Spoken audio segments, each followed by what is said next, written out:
Eu tinha 40 anos quando percebi que havia passado 6 anos inteiros sendo educada com uma casa que me tolerava, mas nunca me aceitou. Não foi uma discussão que me abriu os olhos, não foi uma crise, não foi uma noite de choro com travesseiro na boca para ninguém ouvir. Foi uma manhã de terça-feira, ordinária como qualquer outra, com sol fraco entrando pela janela do corredor e cheiro de café que minha sogra tinha feito às 6 da manhã, antes de eu acordar. Eu estava dobrando roupa na beira da cama quando ouvi a voz dela na sala, falando ao telefone com a irmã. A voz tinha aquele tom de quem não sabe que está sendo ouvida, ou de quem não se importa. Ela mora aqui há 6 anos e não paga 1 centavo. É assim mesmo, a gente carrega. Fiquei parada com uma camiseta nas mãos. Dobrei devagar. Coloquei na pilha. Peguei outra. Continuei dobrando enquanto alguma coisa dentro de mim parava de tentar entender e começava, finalmente, a decidir. Deixa eu te contar desde o princípio, porque essa história não começa naquela manhã de terça. Ela começa 6 anos antes, quando eu tinha 34 anos, trabalhava como analista contábil numa empresa de médio porte em Campinas e acreditava que amor era uma estrutura suficiente para construir vida dentro de outra família. Que ingenuidade generosa a minha! Quando conheci meu marido, ele tinha 37 anos. Era engenheiro civil numa construtora regional e morava com a mãe e o pai num sobrado no bairro Cambuí. A casa era grande, bem cuidada, com jardim na frente que minha sogra regava todas as manhãs com uma mangueira verde e uma dedicação que eu, nos primeiros tempos, achei bonita. Meu sogro era um homem quieto, reservado, que passava as tardes assistindo ao jornal e raramente opinava sobre o que não fosse diretamente seu. Era ele o mais fácil dos dois. O que eu não sabia ainda era que fácil e silencioso são coisas muito diferentes. Minha sogra se chamava Neuza. Era uma mulher pequena, de cabelo cortado curto, que tinha a habilidade rara de fazer tudo parecer gentileza, enquanto deixava bem claro onde você estava e onde não estava. Ela era o tipo de pessoa que oferece suco e ao mesmo tempo nota se você pegou o copo errado. Nos primeiros meses em que eu visitava a casa, ela me recebia com um sorriso largo, perguntava do meu trabalho, dizia que meu cabelo estava bonito. Eu gostava dela. Acho que parte de mim queria muito gostar dela. Casamos depois de 1 ano e 8 meses de namoro. A proposta de morar no sobrado veio embalada como favor. Faz sentido enquanto vocês juntam o dinheiro para o de vocês, disse minha sogra, com aquela voz de quem está cedendo algo precioso. A gente tem espaço, tem quarto, não tem sentido pagar aluguel à toa. Meu marido olhou para mim com um sorriso aliviado, como se aquela fosse a resposta para um problema que eu ainda não sabia que existia. Eu disse que sim. Provisório, pensei. Temporário. Uma palavra que cabe em qualquer tamanho de armadilha. O primeiro mês foi suave. O segundo também, mais ou menos. No terceiro, comecei a aprender a geometria daquele sobrado. A cozinha era território de Neuza das 6 às 9 da manhã, sem exceção. O banheiro do corredor era só para visita, o que na prática significava que eu usava o do quarto mesmo quando meu marido estava no banho e eu precisava escovar os dentes antes do trabalho. A televisão da sala ficava no canal que meu sogro escolhia até às 10 da noite. Música no quarto só com volume baixo porque as paredes eram finas e Neuza dormia cedo. A máquina de lavar só aos finais de semana porque o barulho atrapalhava a rotina da semana. Aprendi essas regras sem que ninguém as escrevesse. Aprendi no olhar que Neuza me lançava quando eu chegava na cozinha às 8h30, porque tinha saído mais tarde do plantão da empresa. Aprendi no modo como ela reorganizava os potes do armário depois que eu cozinhava alguma coisa, como se minha presença desalinhasse uma ordem que existia há décadas. No 4º mês, propus ao meu marido que contribuíssemos com as despesas da casa. Parecia justo, parecia certo, era o mínimo que eu conseguia fazer para não sentir que estava de fato morando de favor. Ele levou a proposta para a mãe. Neuza aceitou. Disse que não era necessário, mas que se eu insistia, tudo bem. E estabeleceu um valor fixo mensal que eu deveria transferir para ela diretamente. Água, luz, gás, mercado. Um número redondo que eu pagava todo dia primeiro sem falhar. O que eu descobriria muito mais tarde era que esse valor ia para uma conta pessoal de Neuza que meu sogro não sabia que existia e que para o mundo inteiro eu continuava morando de favor na casa dela. Para as amigas do bairro, para a irmã ao telefone, para a cunhada que vinha jantar nos domingos. Eu pagava em silêncio e ela recebia em segredo, e a narrativa que circulava era a de uma nora sustentada pela generosidade da sogra. Levei 2 anos para entender isso completamente. 2 anos de comentários pequenos que eu não sabia juntar. A gente banca vocês aqui porque família é família, Neuza disse uma vez para a vizinha, sem perceber que eu estava na escada. Ela ainda não sabe administrar uma casa própria. Precisa aprender, disse outra vez ao telefone, em voz que não era exatamente baixa. Cada comentário era um grão. E grão acumula, mesmo quando você faz de conta que não vê. No 2º ano, entendi também a dinâmica do meu marido dentro daquela casa. Fora dela, ele era um homem presente, atencioso, que gostava de planejar viagens pequenas nos feriados e que sabia exatamente como eu tomava o café. Dentro do sobrado, havia uma versão diferente dele, que aparecia automaticamente assim que ele cruzava a porta. Mais quieto, mais cuidadoso com as palavras. Uma espécie de modo de não causar problema que ele havia desenvolvido ao longo de décadas de convivência com a mãe e que agora operava sem que ele percebesse. Eu percebia. Tentei conversar uma vez no 3º ano, depois de uma noite em que Neuza havia feito um comentário na janta sobre meu modo de organizar a gaveta da cozinha que eu havia usado uma única vez, para guardar um bloco de notas de trabalho. Cada coisa tem seu lugar, ela disse, servindo o arroz como se fosse uma observação sobre o tempo. A gaveta de baixo é para os guardanapos. Sempre foi. Meu marido olhou para o prato.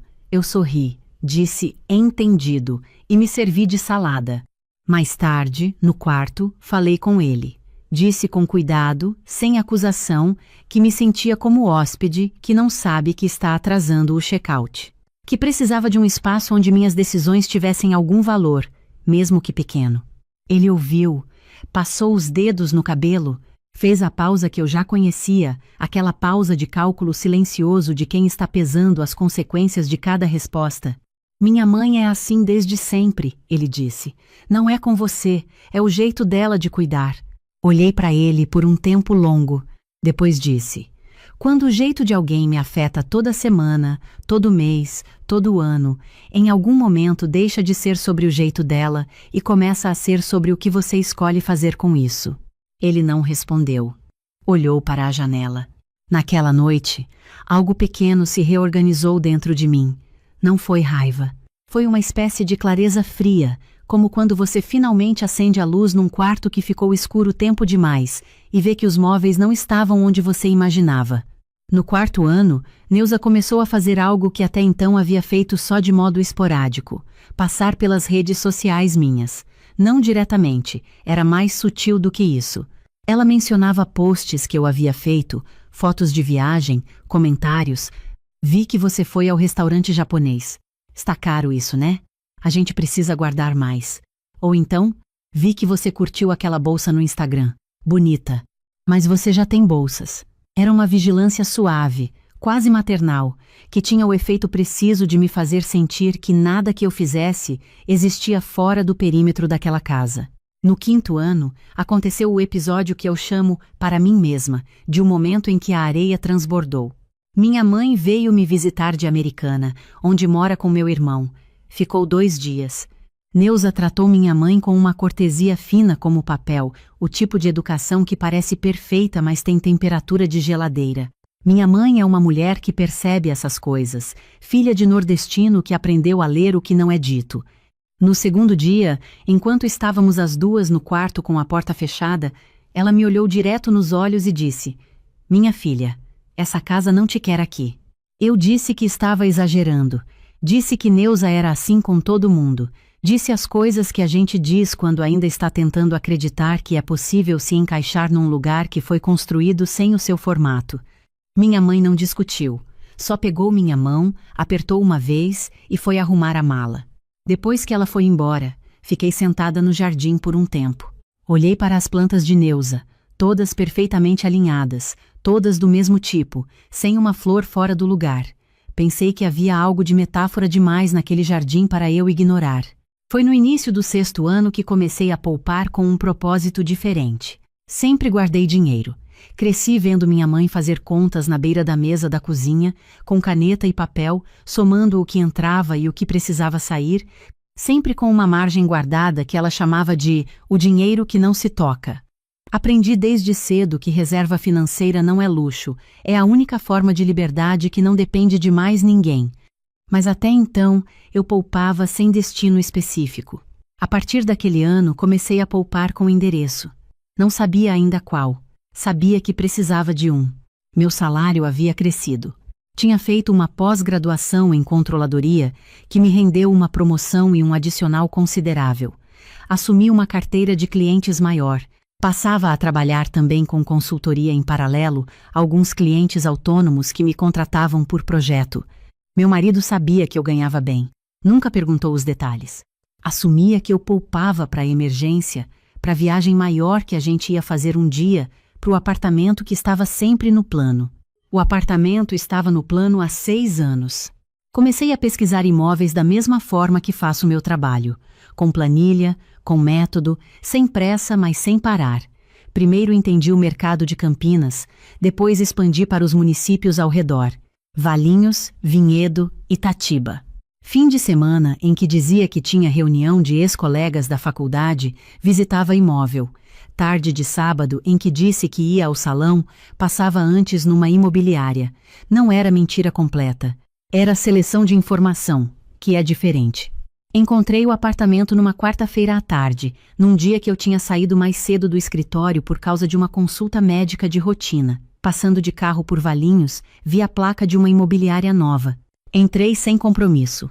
Saí com o folder de um apartamento no 2º andar de um edifício pequeno, 6 unidades, em rua arborizada a 12 minutos do centro. Visitei no sábado seguinte. Era um apartamento de 2 quartos com uma varanda generosa que dava para um jardim interno com IP amarelo. A sala tinha janelas altas que deixavam entrar o tipo de luz que faz você querer ficar parada olhando. A cozinha era menor do que eu idealizei, mas tinha uma bancada comprida e prateleiras abertas onde eu já conseguia ver na minha cabeça os potes organizados do meu jeito, sem regra de ninguém. O corretor falou sobre o condomínio, sobre a taxa de administração, sobre o potencial de valorização da região. Eu ouvia e fazia as contas em tempo real, com a precisão de quem passou anos analisando balanços. Precisei de 4 semanas para decidir. Não por insegurança sobre o imóvel, por insegurança sobre o que a decisão significava para tudo ao redor. Conversei com minha irmã, que é professora e tem o dom de me fazer pensar em voz alta, sem me dar respostas. Consultei uma advogada que uma colega me indicou para entender a parte jurídica do processo que estaria por vir. Revi as planilhas 10 vezes, talvez 12. As contas eram claras e o apartamento era financeiramente sólido, independente de qualquer outra variável. Mas a outra variável existia e eu precisava ser honesta comigo mesma sobre ela. Assinei o contrato numa sexta-feira à tarde. Saí do cartório com a pasta na mão, entrei no carro no estacionamento e fiquei parada por alguns minutos sem ligar o motor. Não chorei. Fiquei sentindo uma coisa que demorei um pouco para nomear. Depois reconheci. Era peso saindo. Era a sensação de soltar algo que estava carregando tanto tempo que já não sabia mais o peso exato. Só sabia que os ombros doíam. Voltei para o sobrado naquela noite como se fosse uma sexta qualquer. Neuza tinha feito macarrão. Meu sogro assistia ao noticiário. Meu marido me perguntou se o trânsito tinha sido ruim. Disse que sim. Jantamos os 4.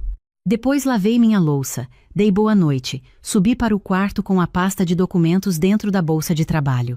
Nos dias seguintes comecei a preparar a mudança com o mesmo método com que preparo qualquer projeto. Por etapas, sem pressa visível, sem alarme. Toda semana, uma sacola discreta saía comigo quando eu ia trabalhar e não voltava. Primeiro os documentos. Certidão de nascimento, diplomas, contratos de trabalho, a caderneta de poupança antiga que minha mãe me deu quando completei 18 anos. Depois os itens de valor emocional, as cartas que minha avó me escreveu antes de morrer, 3 delas guardadas num envelope plástico. Um caderno de receitas que comecei a escrever aos 22 anos e nunca terminei. Uma caixinha de madeira com fotos da minha infância. Depois roupas fora de temporada, livros que eu sabia que não ia mais reler, mas que eram meus, pequenos objetos que foram chegando ao quarto ao longo de 6 anos e que tinham o meu nome em cada detalhe. Meu marido não percebeu, ou percebeu a ausência e não soube o que perguntar, que é uma forma diferente de não perceber. Contratei uma empresa de mudança pequena para o dia do apartamento ter ficado pronto depois da pintura que eu havia pedido. Combinei tudo por aplicativo, às vezes de manhã cedo antes de meu marido acordar, às vezes durante o almoço no trabalho. 2 rapazes, uma van, um horário específico. Na quinta-feira anterior à mudança, tomei uma decisão que não estava no plano original, mas que eu precisava tomar para mim mesma. Fui falar com Neuza. Não com raiva, com clareza, que é coisa diferente e, na minha experiência, muito mais difícil de sustentar. Era tarde. Meu sogro já tinha subido para dormir. Meu marido estava numa reunião online no quarto. Neuza estava na sala dobrando roupa com a televisão ligada baixinho. Entrei, me sentei na poltrona em frente a ela. Ela me olhou com aquela expressão de quem está calculando qual assunto vai surgir. Eu preciso te falar uma coisa, comecei. Ela dobrou uma camiseta. Aguardou. Desde o primeiro mês que vim morar aqui, eu contribuo mensalmente com as despesas desta casa. Você estabeleceu um valor, eu transferi todo mês, sem falhar, por 6 anos. Fiz uma pausa. Você disse para sua irmã, para as amigas, para a Valdete lá da esquina, que eu moro de favor aqui, que vocês me bancam. Isso não é verdade, e você sabe que não é. Neuza parou de dobrar. Ficou olhando para mim com uma expressão que eu não consigo chamar de nenhum nome específico. Não era culpa, não era surpresa. Era algo mais parecido com o rosto de quem foi pego fazendo algo que sabia que estava fazendo. Eu nunca disse isso dessa forma, ela respondeu, depois de um silêncio curto. Disse exatamente dessa forma para sua irmã há 3 semanas. Eu ouvi. Outro silêncio. Eu quero que você saiba, continuei. Não porque estou com raiva, mas porque 6 anos de uma narrativa falsa merecem pelo menos uma conversa verdadeira. Neuza dobrou mais uma peça. A televisão falava baixinho sobre previsão do tempo para o fim de semana. Você sempre foi muito diferente do que eu esperava para meu filho, ela disse, por fim. A voz não estava brava. Estava, de algum modo, cansada. Como se aquela frase fosse algo que ela tinha guardado por tempo demais. Eu sei, respondi, e acho que essa diferença nunca foi pequena o suficiente para caber nos 2 lugares ao mesmo tempo. Ela não respondeu. Eu me levantei, disse boa noite, subi para o quarto. No sábado seguinte, a van chegou às 8h15 da manhã. Eu havia calculado os horários com a atenção de quem passou 6 anos aprendendo a rotina daquela casa. Meu marido tinha combinado de ajudar um primo a montar um armário comprado online, como fazia de vez em quando nos sábados de manhã. Meu sogro dormia até às 10, invariavelmente. Neuza tinha sua caminhada com as amigas do bairro todo sábado às 8h30, chuva ou sol, exceto quando chovia muito. Naquele sábado chovia pouco. Fino. Aquele gargarejo de chuva que São Paulo sabe fazer em março. Não o suficiente para cancelar caminhada de mulher determinada. Enquanto os 2 rapazes trabalhavam, rápidos e silenciosos como eu havia pedido, fui até cada canto do quarto conferir o que era meu. Os móveis do quarto eu havia comprado com meu dinheiro nos primeiros meses de casamento, com nota fiscal no meu nome, porque sou contadora e sei que papel tem valor. O guarda-roupa, a cômoda. As luminárias que escolhi numa loja de decoração em Campinas numa tarde de sábado que meu marido não quis ir junto. A estante de livros que ocupava a parede inteira do lado da janela. Desci à cozinha. Abri a gaveta que sempre usei para guardar meu caderno de receitas quando precisava de um lugar na cozinha que não fosse disputado. A gaveta estava vazia. O caderno já estava no apartamento há 2 semanas. Mas no fundo, atrás de um pano de prato dobrado, havia uma coisa pequena que eu havia deixado ali de propósito para pegar por último. Uma foto de mim e minha avó, tirada num almoço de domingo, quando eu tinha uns 12 anos. Minha avó com o avental, eu com o garfo erguido, as duas rindo de alguma coisa que ninguém mais lembra o que era.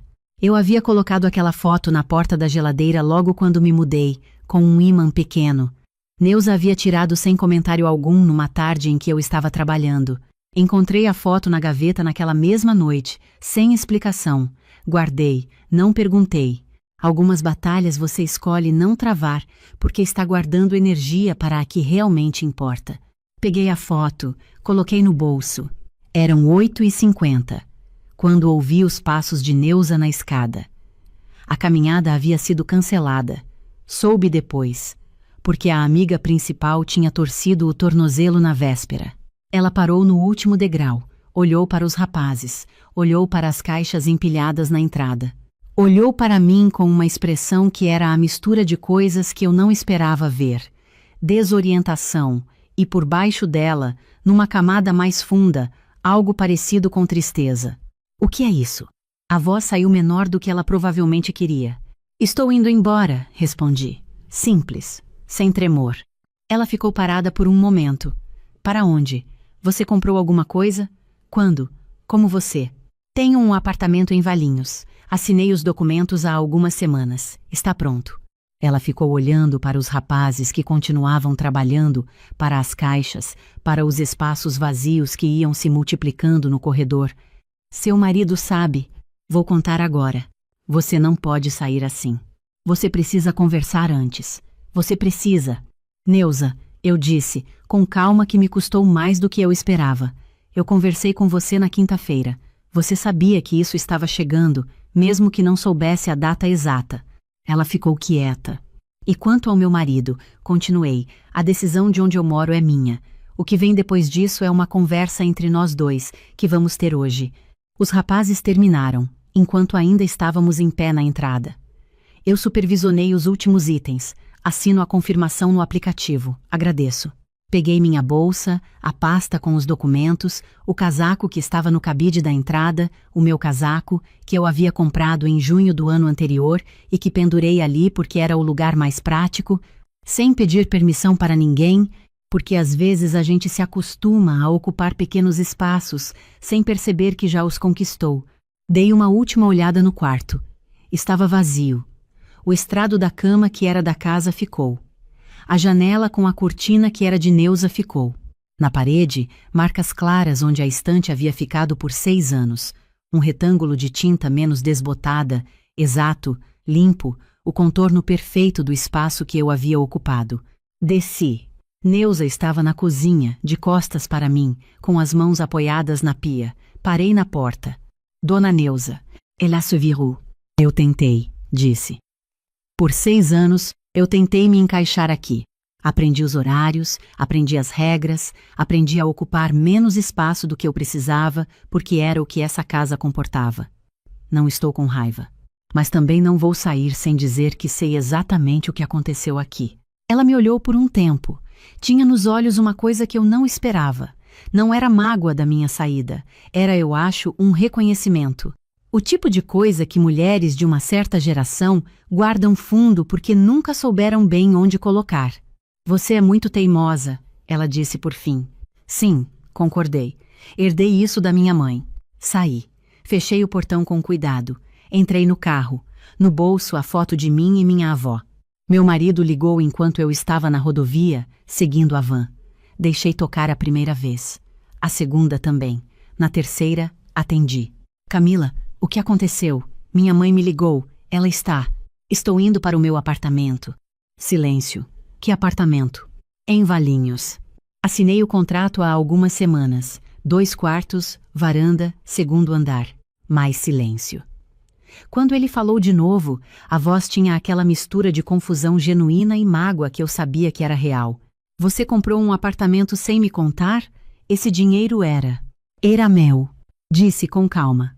Eu sei que parece abrupto, mas eu paguei as despesas desta casa por 6 anos para uma conta que só sua mãe controlava, enquanto ela contava para todo mundo que eu morava de favor.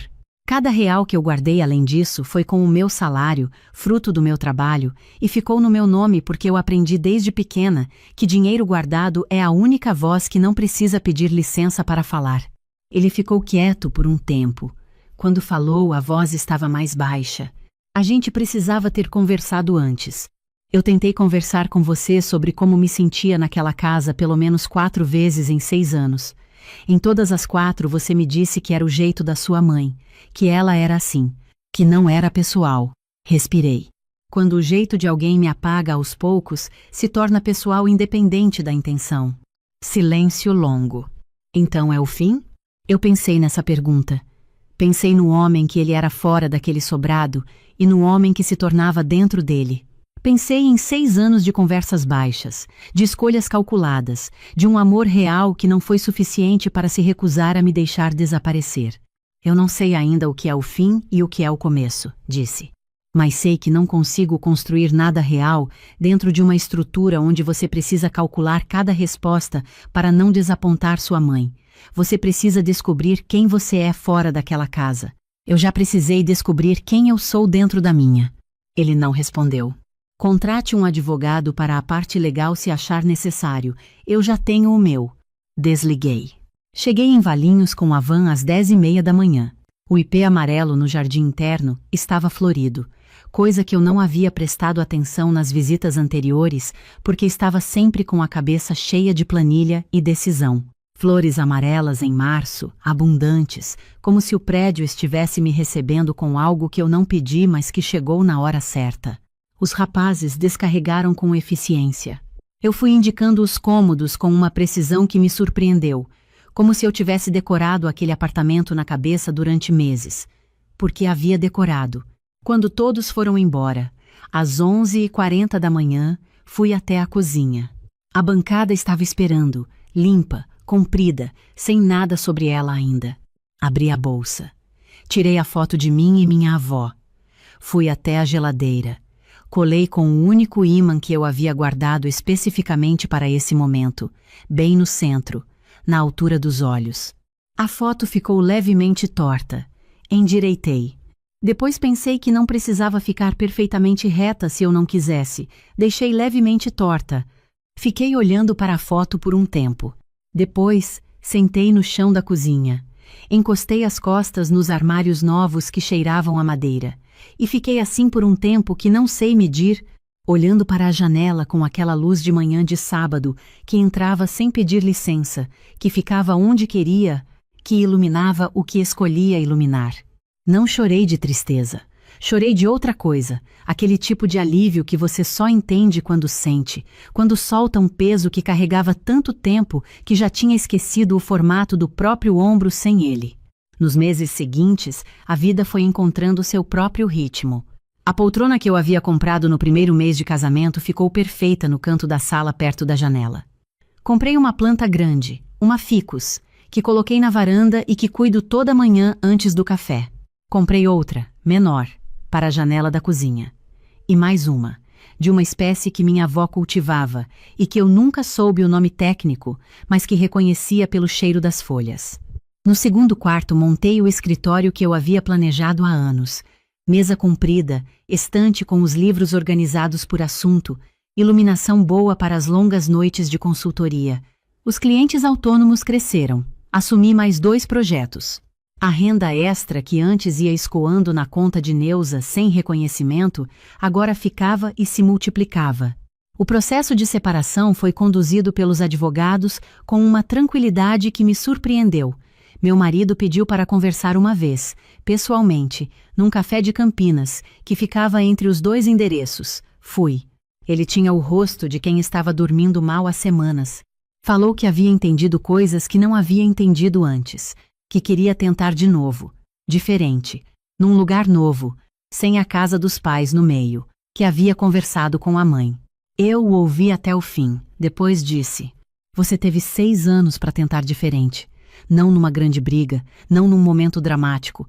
Em cada vez que eu te disse que estava me sentindo invisível naquela casa e você me disse que era o jeito da sua mãe. Em cada vez que você escolheu não criar problema com ela, em vez de criar espaço para mim. Não estou com raiva de você. Estou só cansada de esperar por uma versão sua que talvez precise de um tempo que eu não tenho mais." Ele baixou a cabeça. Não discutiu. A segunda vez que pediu para conversar, respondi que não era a hora ainda. Minha mãe veio me visitar no 3º mês depois da mudança. Ficou um fim de semana inteiro. No primeiro dia, eu fiz um almoço longo, com receita do caderno da minha avó, Um frango com quiabo que leva 2 horas e que eu nunca havia feito no sobrado, porque cheirava a coisa diferente. E Neuza tinha a habilidade de entrar na cozinha exatamente no momento em que o cheiro era mais forte e fazer um comentário sobre ventilação. Minha mãe comeu 2 vezes. Depois ficou olhando para o apartamento, para as plantas, para a foto torta na geladeira, para mim. Minha filha, ela disse, você está inteira. Eu entendi o que ela quis dizer. Não estava mais do que era antes. Estava toda. Sem a parte que eu havia aprendido a deixar do lado de fora de mim mesma para caber num espaço que não foi feito para o meu tamanho, o que ficou de tudo aquilo não é mágoa. Mágoa é cara demais para carregar, e eu aprendi cedo que se você gasta energia ruminando o que passou, está pagando 2 vezes pelo mesmo prejuízo. O que ficou é uma compreensão que chegou quando tinha que chegar. Fiquei 6 anos naquela casa por amor, sim, por amor ao meu marido, que era genuíno mesmo que insuficiente. Mas fiquei também porque a gente aprende desde pequena que aguentar é virtude, que adaptação é elogio, que a mulher que sabe dobrar é mais valiosa do que a que sabe onde fica de pé. E existe uma linha muito fina entre adaptar e apagar, entre ceder e desaparecer. Eu cruzei essa linha tão devagar que não percebi o momento exato da travessia. Percebi quando ouvi minha sogra dizer ao telefone que eu morava de favor, e o que me acordou não foi a injustiça da frase. Foi perceber que eu havia passado 6 anos fazendo-me menor para que as narrativas dela coubessem, e que havia parte de mim que, de algum modo absurdo, tinha começado a acreditar nelas. Foi esse instante de reconhecimento que me colocou de volta. Independência financeira não é acumular dinheiro. Isso eu aprendi da maneira mais longa que existe. É ter uma opção real quando a situação pede que você escolha. Eu poderia ter ficado mais 6 anos naquele sobrado. Tinha estabilidade para isso. O que não tinha mais era a vontade de usar essa estabilidade para sustentar uma estrutura onde eu precisava pedir licença para respirar no tamanho que sou. O dinheiro que guardei não me deu coragem, me deu a escolha, e quando você tem escolha de verdade, a coragem vem junto porque não está mais sozinha. Hoje, quando chego do trabalho à tarde, entro pela porta da frente porque é minha preferida, aquela que abre para o corredor iluminado com a luz que cai de lado. Largo a bolsa na cadeira que eu escolhi para ficar naquele canto, abro a geladeira, olho para a foto eu e minha avó. Às vezes preparo alguma coisa simples, ovo mexido, torrada, fruta cortada sem pressa. Às vezes peço delivery e como no sofá com a televisão no volume que eu escolho, num canal que ninguém jamais mudou no meio. Na semana passada, fiz o frango com quiabo de novo. A cozinha ficou cheirando por horas, aquele cheiro que toma o apartamento inteiro sem pedir autorização, que desce pelo corredor, que vai até a varanda, que sai pela janela aberta e vai embora para onde quer. Comi na mesa da sala, com a janela aberta, olhando para o ipê amarelo no jardim lá embaixo. Estava perfeito. Não porque a receita tinha mudado. A receita é a mesma que minha avó escreveu à mão numa folha de caderno que eu guardo há 20 anos. Estava perfeito porque eu estava inteira enquanto comia. Sem calcular, sem monitorar, sem ocupar menos espaço do que eu precisava. Às vezes penso naquela manhã de terça-feira, na voz de Neuza ao telefone dizendo que eu morava de favor. No modo como dobrei a camiseta, peguei outra, continuei. No sorriso pequeno que dei para mim mesma naquela manhã e que ela nunca viu. Ela interpretaria esse sorriso como resignação, se tivesse visto. Não era. Era o sorriso de quem já sabe o que vai fazer, de quem guardou, planejou, esperou o momento exato, não por fraqueza, mas por método. De quem aprendeu que a resposta mais poderosa para quem diz que você não tem lugar aqui não é a discussão que te prende no mesmo chão, é a construção silenciosa de um lugar onde você tem todos os lugares. Esse lugar tem endereço. Tem um ipê amarelo no jardim que floresce quando quer. Tem uma foto levemente torta na geladeira com a minha avó de avental e eu com garfo erguido, rindo de uma coisa que só nós duas sabíamos. Tem uma cozinha onde o cheiro de comida fica por horas, sem que ninguém abra a janela antes do tempo. E tem, colada no centro da geladeira, na altura exata dos meus olhos, a foto que ficou 6 anos numa gaveta esperando encontrar a parede certa. Encontrou. Era uma quarta-feira, 14h37, quando minha vida inteira decidiu mudar de direção em menos de 3 minutos. Eu estava sentada na sala de reuniões do 12º andar, com uma caneta preta na mão e uma pasta de documentos à minha frente. 22 anos de advocacia. 22 anos chegando antes dos sócios e saindo depois do último estagiário a pagar a luz. 22 anos abrindo mão de jantares, de viagens, de fins de semana inteiros, de festas de aniversário dos meus filhos que assisti do lado de fora da sala enquanto respondia e-mail no corredor. E estava ali, naquela cadeira, a 2 minutos de assinar os documentos que me fariam sócia fundadora do maior escritório de advocacia trabalhista do sul do país. O telefone vibrou sobre a mesa. Eu não quis olhar. Pensei que fosse mensagem do meu marido perguntando sobre o jantar ou da escola avisando sobre alguma reunião de pais. Mas o telefone vibrou 3 vezes seguidas, em menos de 40 segundos. Eu pedi licença, saí da sala e fui até o corredor. O que li na tela fez minha mão tremer de um jeito que eu não esperava. Era uma captura de tela. Minha cunhada tinha me mandado sem querer, e isso eu percebi depois, porque o título do grupo estava visível no topo da imagem. Família Mendonça, meu marido, minha sogra, minha cunhada, meu cunhado.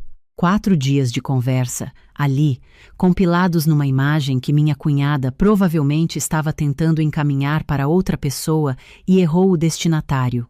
Eu li devagar. Li de novo. Li uma terceira vez porque minha cabeça se recusava a processar o que estava escrito. Minha sogra tinha aberto a conversa na sexta-feira anterior. Gente, a Fernanda vai assinar na quarta. Alguém precisa fazer alguma coisa. Meu marido respondeu com um emoji de coração. Só isso, um coração. Minha cunhada escreveu. Eu falo com ela, mas ela não escuta, nunca escuta. Meu cunhado, tem que vir de fora, alguém de fora da família. E minha sogra, no domingo à noite, eu sei o que fazer, deixa comigo. Fiquei parada no corredor por quase 1 minuto inteiro, olhando para a parede branca na minha frente.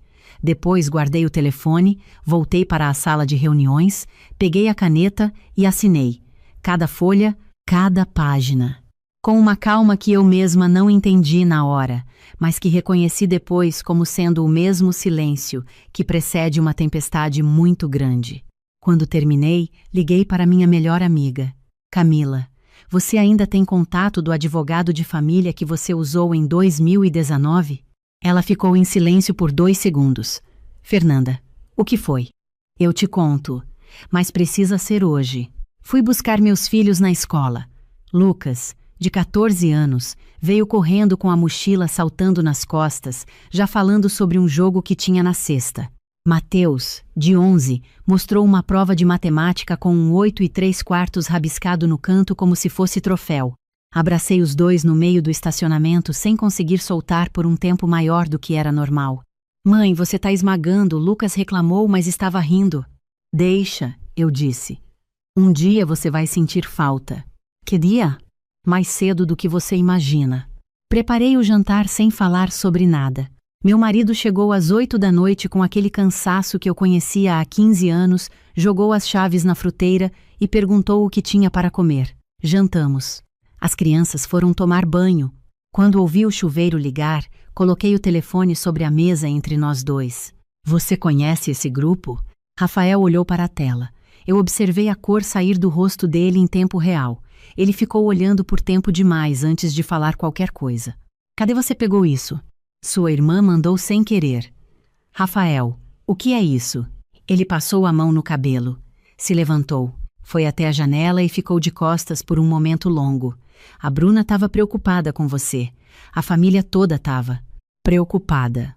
Eu repeti a palavra com cuidado. Sua mãe escreveu que sabia o que fazer. Que tipo de preocupação é essa? Fernanda. Não me chama de Fernanda nesse tom, me responde. Ele se virou. Nos olhos dele eu vi uma mistura que aprendi a reconhecer ao longo de 15 anos de casamento. Culpa genuína, misturada com a certeza silenciosa de que ele não estava completamente errado. Era exatamente essa certeza que durante anos tinha feito eu engolir coisas que não devia ter engolido.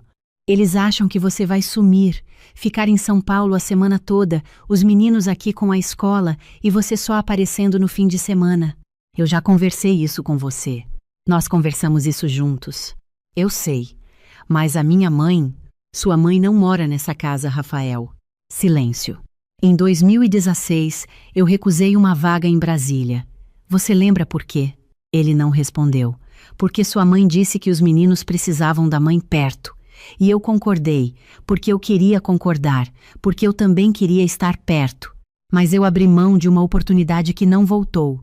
Em 2020, recusei uma proposta para montar uma filial em Florianópolis. Sua irmã disse que eu ia desestabilizar a rotina da família. E eu recusei. Dessa vez eu não perguntei para ninguém. Dessa vez eu só fiz. Ele ficou me olhando sem falar. E sua mãe sabia o que fazer. Eu coloquei o telefone de volta no bolso. Essa é a parte que eu preciso entender. Nessa noite, meu marido dormiu no quarto de hóspedes. Eu me deitei na nossa cama e fiquei olhando para o teto até umas 2 da manhã, sem conseguir identificar exatamente o que estava sentindo. Não era raiva pura. Era uma espécie de clareza fria que chegou devagar, como quando você está dentro d'água e só percebe que estava segurando a respiração quando finalmente sobe à superfície. No dia seguinte, minha sogra apareceu na minha porta às 10 da manhã, sem ligar antes. Ela tinha uma chave que meu marido tinha dado para ela para emergências quando Mateus tinha 3 anos e eu viajava muito a trabalho. Ela entrou. Colocou a bolsa no meu escritório como se fosse a sala dela e me olhou com aquela expressão que eu conhecia bem. A expressão de quem veio fazer um favor enorme e quer que você reconheça isso. Precisamos conversar, Fernanda. Precisa me devolver essa chave, dona Célia. Ela piscou, como se eu tivesse falado em outro idioma. Sério? É assim que você vai reagir? Eu vim aqui te ajudar. Me ajudar como? Ela se sentou na cadeira que eu não tinha oferecido. Cruzou os braços. Você viu como o Rafael tá? Você viu o estado dos meninos? A Bruna tá arrasada. Toda a família tá virada de cabeça para baixo por causa dessa decisão sua. Que decisão, exatamente? Esse cargo, Fernanda. Você sabe muito bem o que eu tô falando. São Paulo toda semana. Os meninos aqui. O Rafael sozinho. Isso não é uma família. É uma agenda de compromissos. Eu me apoiei na beirada da mesa. Em 2016... Quando eu recusei Brasília, a senhora disse que eu tinha tomado a decisão certa pela família. Lembra? Ela inclinou a cabeça de lado. Lembro. A senhora ficou feliz, não ficou? Fiquei. Porque você escolheu bem. A senhora ficou aliviada. Eu corrigi devagar. Não houve parabéns. Não houve reconhecimento de que eu tinha aberto mão de algo importante. Houve alívio. O alívio de vocês quando eu escolho ser menos do que eu poderia ser. Que exagero. É exagero, mas é real. Eu me levantei. Dona Célia, eu preciso que a senhora me devolva a chave agora, por favor. Ela se levantou devagar, pegou a bolsa, tirou a chave do chaveiro com uma expressão que eu não conseguia nomear e colocou sobre a mesa sem me olhar. Você vai se arrepender. O Rafael é um ótimo marido. Você não vai achar outro assim. Pode ser. Mas eu vou achar a mim mesma. E parece que faz tempo que eu tô procurando. Ela saiu sem se despedir. Nos dias que se seguiram, a família foi se organizando em frente ao assunto como se fosse uma campanha. Minha cunhada me mandou mensagem dizendo que eu estava sendo egoísta. Meu cunhado ligou pedindo que eu pensasse no bem coletivo. Minha sogra me enviou um áudio de 8 minutos sobre o que significa ser mãe, sobre sacrifício, sobre as coisas que ela abriu mão quando criou os filhos. Ouvi uma vez, não respondi. Meu marido dormia no quarto de hóspedes e saía cedo. Jantávamos juntos por causa dos meninos, falávamos sobre a escola, sobre o futebol de Lucas, sobre a prova de Mateus. Normal, completamente normal por fora. Por dentro, eu sentia aquela clareza fria continuar crescendo, vagarosa e inevitável como maré. A gota que transbordou o copo foi numa sexta-feira de manhã, na minha primeira semana como sócia. Eu estava em reunião quando minha secretária bateu na porta e disse que o Dr. Almeida precisava falar comigo. Urgente. Senti o estômago virar enquanto atravessava o corredor. O Dr. Almeida era um homem de 63 anos. Tinha passado por mais crises do que eu consigo contar. Tinha visto sócios entrarem e saírem, tinha sobrevivido a 2 recessões e uma pandemia mantendo o escritório de pé. Ele me olhou com uma expressão que eu não sabia muito bem como ler quando entrei na sala dele. Fernanda, senta. Me sentei. Recebi uma ligação ontem à tarde, de uma pessoa que se identificou como familiar sua. Eu senti o ar sair do peito. Ela disse que você está passando por um momento muito difícil, que seu casamento está se desfazendo, que você está emocionalmente abalada e que talvez não esteja em condições de assumir a responsabilidade de uma sociedade nesse momento. Fechei os olhos por 2 segundos. Ela se identificou como sua sogra. Abri os olhos. E o que o senhor achou? Oh, doutor. Almeida me olhou por um momento longo. Acho que conheço você há 16 anos. Acho que você é a pessoa mais metodicamente equilibrada que eu já vi trabalhar nessa profissão. E acho que você merecia saber antes que eu fizesse qualquer outra coisa com essa informação. Obrigada. Essa foi a única palavra que eu consegui dizer. Saí do escritório, desci no elevador e entrei no carro. Fiquei sentada ali por uns 4 minutos olhando para o painel. Depois liguei o carro, saí do estacionamento e fui direto para a casa da minha sogra. Ela abriu a porta antes de eu bater. Me esperava. Você ligou para o meu escritório. Não era uma pergunta. Ela cruzou os braços. Por um segundo eu vi culpa no rosto dela. Só um segundo. Depois foi embora. Eu estava preocupada com você. A senhora ligou para o meu sócio fundador. Disse que eu estava emocionalmente instável. Minha voz estava baixa, mais baixa do que eu esperava. Uma calma que vinha de um lugar muito fundo. A senhora sabe o que isso pode fazer para uma carreira dentro de um escritório de advocacia? A senhora sabe que isso poderia ter iniciado uma investigação interna? Que clientes poderiam ter sido redirecionados por precaução? Ela desviou o olhar. 22 anos. Eu deixei as palavras ficarem no ar. 22 anos cheguei antes e saí depois. 22 anos fui a pessoa mais confiável daquele escritório. E a senhora tentou destruir isso com uma ligação de 10 minutos. Eu tentei te proteger. A senhora tentou me manter no lugar que escolheu para mim. Eu respirei fundo. A senhora sempre escolheu um papel para mim. Advogada sim, mas discreta. Bem-sucedida, mas não demais. Presente no escritório, mas não a ponto de incomodar. E quando eu precisei recuar para caber nesse papel, a família inteira ficou aliviada. Nunca houve celebração quando eu cresci. Sempre houve alívio quando eu diminuí. Você é ingrata. Ingrata por quê? Quanto de gratidão exatamente eu devo à senhora? Ela não respondeu. Não me liga mais. Não aparece na minha casa sem aviso. Não entra em contato com ninguém do meu trabalho. Se isso acontecer de novo, eu vou tomar as medidas legais cabíveis. E quero que a senhora passe essa mensagem para a Bruna, para o Marcos e para o Rafael também.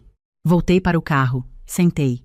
Coloquei as mãos no volante e fiquei assim por um tempo sem conseguir me mover. Não era choro. Era uma coisa mais antiga do que choro, mais pesada, como se eu tivesse carregando um peso por tempo demais e só agora estivesse deixando pousar no chão. Na semana seguinte, sentei com o Rafael para a conversa que deveria ter acontecido anos antes. Não foi dramática. Foi quieta e devastadora, como as conversas que chegam tarde demais costumam ser. Você sabia que sua mãe ia ligar para o meu sócio? Ele negou com a cabeça. Mas demorou 1 segundo a mais do que deveria. Você sabia que ela ia fazer alguma coisa? Silêncio. E não me avisou. Eu achei que ela ia tentar te convencer antes, que ia falar com você pessoalmente. Rafael, eu olhei para ele com uma clareza que não precisava de raiva para existir. No momento mais importante da minha carreira em 22 anos, você escolheu ficar quieto sabendo que sua família ia tentar me sabotar. Ele baixou o olhar. Eu não sabia que ia ser assim. Mas você sabia que ia ser alguma coisa e escolheu não me proteger. Ficamos em silêncio por um tempo. Não é raiva, não é castigo. Eu disse com cuidado. É que eu te olho e vejo um homem que, no momento em que eu mais precisei, escolheu o grupo da família no lugar de mim, e eu não consigo desfazer isso. Eu posso tentar entender, posso passar anos tentando entender, mas o fato não muda. Eu consigo mudar. Você consegue, mas não vai ser para mim, não dessa vez. Ele chorou, eu não chorei, Não porque não dolia, mas porque as lágrimas que eu tinha para esse casamento já tinham sido gastas em outros momentos. Noites no banheiro, sem conseguir entender por que eu me sentia tão pequena dentro de uma vida que parecia tão grande por fora. Choros que eu nunca expliquei para ninguém porque nem eu mesma conseguia nomear o que estava sentindo. Conversar com Lucas e Mateus foi a parte mais difícil de tudo. Rafael quis fazer junto e eu concordei. Sentamos no sofá da sala. Eu de um lado, ele do outro, os dois meninos no meio com aquela expressão de quem percebe que algo importante está prestes a acontecer antes de qualquer palavra ser dita. Lucas ficou quieto enquanto a gente explicava. 11, 12 minutos de silêncio total, os olhos indo de mim para o pai e voltando. Mateus começou a chorar antes de eu terminar a primeira frase completa. Vocês vão se separar por causa do trabalho da mãe? Ele perguntou com aquela voz partida que parte o coração em partes iguais. Não, meu amor, eu me ajoelhei na frente dele. Mamãe e papai estão se separando porque às vezes as pessoas crescem em direções diferentes. O trabalho da mamãe não tem culpa. A culpa é nossa, de papai e de mim, que deveríamos ter tido essa conversa muito antes, tá bem? Ele assentiu, mas continuava chorando. A vovó disse que a mamãe abandonou a família pelo trabalho. A voz de Mateus era pequena, quase sem intenção de acusar, só repetindo o que tinha ficado guardado. Eu olhei para Rafael. Ele desviou o olhar. Mateus, me olha. Ele me olhou com aqueles olhos que eram cópia fiel dos olhos do pai. Mamãe nunca vai abandonar você. Nunca na vida. Pode tatuar no coração. Tô aqui toda vez que importa, tá? Ele assentiu de novo. Foi Lucas quem me surpreendeu. Ficou quieto por todo o tempo, e quando eu achei que ia terminar a conversa sem ele dizer nada, ele virou para mim com uma seriedade que não era de menino de 14 anos. Mãe, eu te vi numa entrevista no mês passado, no YouTube. Você falou de um caso que você ganhou para um trabalhador que ninguém ia defender. Eu precisei de um momento para conseguir falar. Você assistiu? Mostrei para o Mateus. Ele fez uma pausa. A gente ficou orgulhoso. Não quero que você pare de ser essa pessoa. Abracei meus 2 filhos com tudo que eu tinha. Com 18 anos de cansaço e gratidão e amor, aquele amor de mãe que você só consegue sentir quando está prestes a perder algo que pensou que dependia de outra coisa para existir e descobre que não, que nunca dependeu. Vocês vão ter a mamãe mais feliz do mundo, eu prometo. O processo de separação foi conduzido com cuidado. Rafael voltou para a casa da mãe primeiro e depois alugou um apartamento a 10 minutos daqui. Os meninos ficaram comigo durante a semana e com ele nos finais de semana. Não foi simples, não foi sem lágrimas, não foi sem noites difíceis, mas foi honesto. E a honestidade era o que eu mais precisava naquele momento. Minha sogra me ligou uma vez depois que tudo foi resolvido. Atendi porque achei que pelo menos devia ouvir. Você destruiu essa família, ela disse. Dona Célia, entendo que a senhora está com dor, mas sua família está intacta. O Rafael está bem. Os meninos estão bem. O que mudou foi que eu parei de me encolher para caber num espaço que nunca foi feito para mim. Vai se arrepender, talvez, mas pelo menos vai ser do meu jeito. Desliguei. Não liguei de volta. O primeiro mês como sócia foi o mais desafiador da minha vida profissional e o mais libertador da minha vida pessoal, ao mesmo tempo, de um jeito que eu não tinha palavras para descrever ainda. Eu saía de casa às 6h30, chegava ao escritório de São Paulo às 8h, coordenava equipes, tomava decisões que afetavam dezenas de famílias e voltava para Curitiba nas quintas-feiras para buscar os meninos na escola. A logística era intensa. Eu me sentia mais viva do que em anos. Camila jantava comigo toda terça-feira, quando eu ficava em São Paulo. Era o nosso ritual. Numa dessas noites, ela me olhou por cima da taça de vinho, com uma expressão que eu levei 1 segundo para identificar. Você tá diferente. Diferente como? Diferente como alguém que parou de pedir desculpa por ocupar espaço. Ela inclinou a cabeça de lado. Você sabe quando você percebe que alguém tomou mais lugar numa sala do que costumava tomar? É você. Ri. Pela primeira vez em semanas, um riso que veio do lugar certo. Nunca fui muito boa em ocupar espaço. Era. Ela levantou a taça. Só te interrompiam com frequência demais. 4 meses depois de assinar os documentos de sociedade, fui convidada para moderar um painel numa conferência de direito trabalhista em Porto Alegre. O tema era representatividade feminina em posições de liderança no meio jurídico. Quando terminei minha fala, uma mulher na terceira fileira levantou a mão. Devia ter uns 30 anos, olhos grandes, aquela energia de quem ainda acredita em tudo e está aprendendo que acreditar custa caro. Doutora Fernanda, posso te fazer uma pergunta? Claro. Você alguma vez sentiu que precisava ser boa em todas as outras coisas também? Não só no trabalho. Boa esposa, boa mãe, boa nora, boa cunhada. Como se a carreira precisasse ser justificada por todas as outras coisas sendo perfeitas ao mesmo tempo? Fiquei em silêncio por um momento. Pensei nos anos, em 2016 e em 2020. Nas noites em que eu chegava em casa depois de ganhar um caso importante e o jantar não estava pronto e eu me sentia culpada por isso, como se a vitória no escritório precisasse ser compensada com falha em casa para que ninguém ficasse incomodado. Todo dia, por anos, respondi. E a resposta que recebia era sempre a mesma. Em algum momento você vai ter que escolher. Vai ter que abrir mão de algo. E é verdade que você abre mão de coisas. Mas a escolha do que abrir mão é sua, não de mais ninguém. Fiz uma pausa. O problema nunca foi a escolha em si. O problema era que eu estava deixando outras pessoas escolherem por mim, sempre com uma justificativa bonita. Equilíbrio, maturidade, pensar no coletivo. Mas o que queriam mesmo era que eu não fizesse elas se sentirem desconfortáveis com o tamanho do meu sonho. E você vai precisar decidir se vai se encolher para caber no espaço que fizeram para você ou se vai tomar o espaço que é seu. Ela assentiu devagar. O que você escolheu? Demorou, mas escolhi tomar. Voltei para Curitiba numa sexta-feira à tarde, como sempre. Lucas veio correndo com um envelope na mão. Mãe, olha isso. Era uma redação escolar. O tema era a pessoa que você admira. Eu não consigo repetir tudo o que estava escrito ali sem a voz tremer. Mas tem uma frase que ficou. Minha mãe defende pessoas que ninguém quer defender. Mas o que ela mais me ensinou foi que ter medo de querer demais não protege ninguém. 14 anos. O menino tinha 14 anos. Dobrei o papel e coloquei na bolsa, do lado da cópia do contrato de sociedade que eu carregava desde o dia em que assinei. Rafael me ligou num domingo à tarde, quando os meninos estavam com ele. Ele me chamou pelo apelido que só usava nos meus melhores dias. Fiquei em silêncio.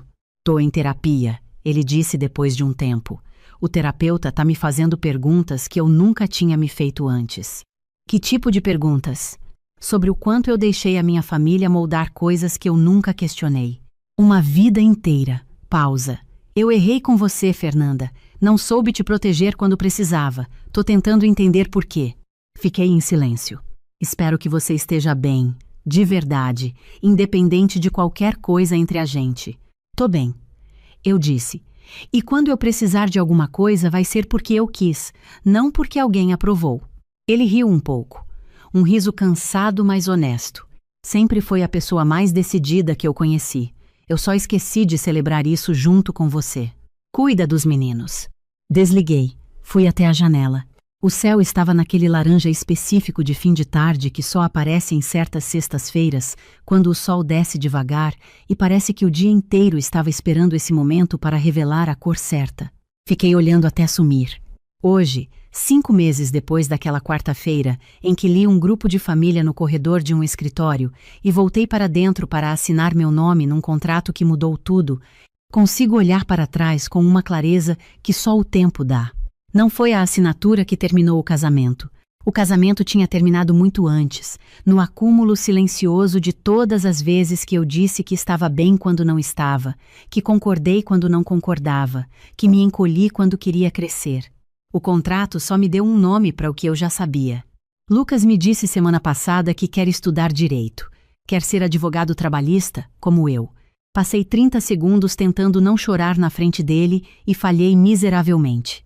Mateus disse que quer ser jogador de futebol, mas se não der certo, vai ser médico ou advogado. Porque parece que você gosta muito, mãe, e dá pra ver. Isso, dá pra ver. Quando eu acordo de manhã, A primeira coisa que sinto não é aquela ansiedade surda que carreguei por anos. Não é aquele cálculo automático de quem eu precisava agradar, qual expectativa ainda não tinha cumprido, qual versão de mim mesma tinha que apresentar naquele dia. A primeira coisa que sinto é o silêncio do meu apartamento, o cheiro do café que programo na noite anterior e a clareza absurda de uma mulher que sabe exatamente onde está e onde escolheu estar. Semana passada, numa formação para jovens advogadas, uma menina perguntou o que fazer quando a família não apoia a carreira. Pensei por um momento antes de responder. Uma família que ama, celebra o seu crescimento. Pode ter medo, pode ter insegurança, pode precisar de tempo para entender, mas no fundo, celebra. Fiz uma pausa. Quando as pessoas ao seu redor só conseguem se sentir seguras quando você é menor, o problema não é o seu sonho. O problema é o espaço que essas pessoas ocupam na sua vida. Depois dessa palestra, minha sogra me mandou uma mensagem, curta, sem explicações longas. Me desculpa, acho que entendi o que você quis dizer, de longe. Não era muito, mas era o máximo que ela conseguia naquele momento. Não respondi porque estava com raiva.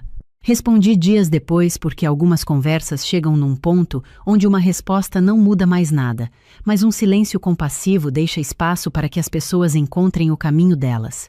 O que aprendi nesses 5 meses, que parecem 5 anos, é a diferença entre existir dentro de uma vida que outros construíram para você e viver a vida que você escolheu. Eu existia muito bem. Era funcional, competente, presente de todas as formas que me pediram para ser presente. Mas estava ausente de mim mesma. E nenhum casamento, nenhuma família, nenhum grupo de WhatsApp tem o direito de exigir que você permaneça ausente de si mesma para que se sintam confortáveis. Mateus me abraçou ontem antes de dormir e disse: "Você tá mais leve, mãe. Parece que você largou alguma coisa pesada." Eu sei, sem precisar de nenhuma validação externa, que tomei a decisão certa, não para provar nada para ninguém, não por raiva, não por vingança, não por vaidade. Fiz porque era minha vez de ocupar o espaço que sempre foi meu. E ninguém vai me pedir para me encolher de novo.